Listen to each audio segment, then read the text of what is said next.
Have you guys ever tried to do something so many different ways, really hoping that it will work, and it just progressively got worse? Today's video kind of went that way. Let me tell you about it.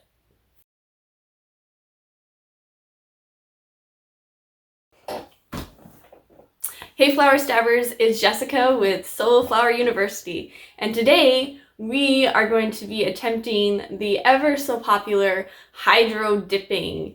I've never tried this with Sola Flowers before, but I wanted to try it. I had a friend who wanted me to create this effect for his flowers, and I'm hoping to be able to accomplish this through hydro dipping. I'm going to try a couple different methods and see if I can make this work. So without further ado, let's go try it. Alright, so the first thing that I started with was the normal hydro dip, where you spray the spray paint into the water and you dip the flower in. You know, you've seen those tutorials. And it did work. I mean, looking at this in a little bit better lighting, it did work, and the flower was covered, and there was a little bit of color spread throughout. The effect, however, was not what I was going for, and I don't think I would do this again. So the next thing that I decided to do was to try doing it with acrylic paint and see if I could get a little bit more control over what happened on the flower, and to just kind of see if the acrylic paints would work better. After doing some research, what I discovered was the way to do acrylic paints was to create a cornstarch slurry on the stove.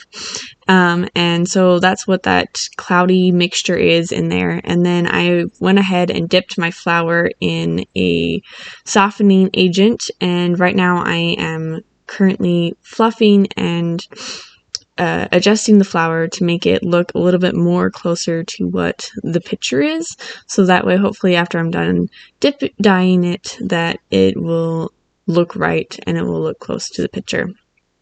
After fluffing, then I went ahead and added paint into the cup, and then I'm going to mix it with a little bit of water to thin it out, and mixing it.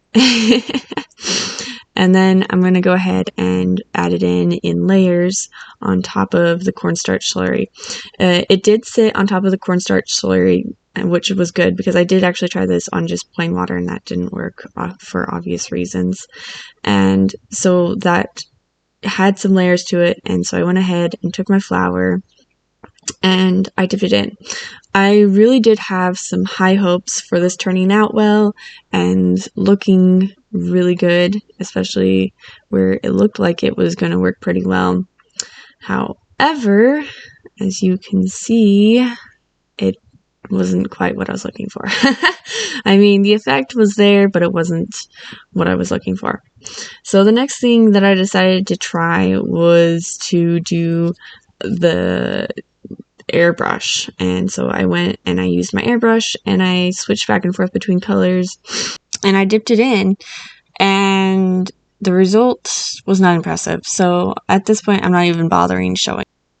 As one last ditch effort, I decided to do nail polish, and this one literally turned out the worst. As you can see in this video, the nail polish literally strung out on the flower and it didn't look good at all. So here's a side-by-side comparison of that striped flower, and this is that one that was dipped in the acrylic paint, and you can actually see it actually shrunk. And here's that with the spray painted one. As you can see, I didn't get the result I was looking for at all. So in conclusion, I would say if you want to get a nice hydro dip that's not very super concise, you can do the spray paint. Otherwise, I would really avoid doing hydro dipping with Sola Flowers. It just doesn't really seem to work, and it definitely did not create the effect that I was looking for. Thank you so much for watching today. Even though it turned out to be kind of a big fail and I wasn't able to get the effect that I was hoping for, I hope that you were able to learn something and hopefully avoid making the same mistakes I did, and probably avoid hydro dipping your flowers unless you want something similar to the effect that I got. Also, don't forget, I'm still building my floral empire, so if you want to help me build my floral empire, hit the like, subscribe button down below, and we will build an empire of floral stabbers. This is why they should never put me in front of a camera. Anyway, until next time, stay creative.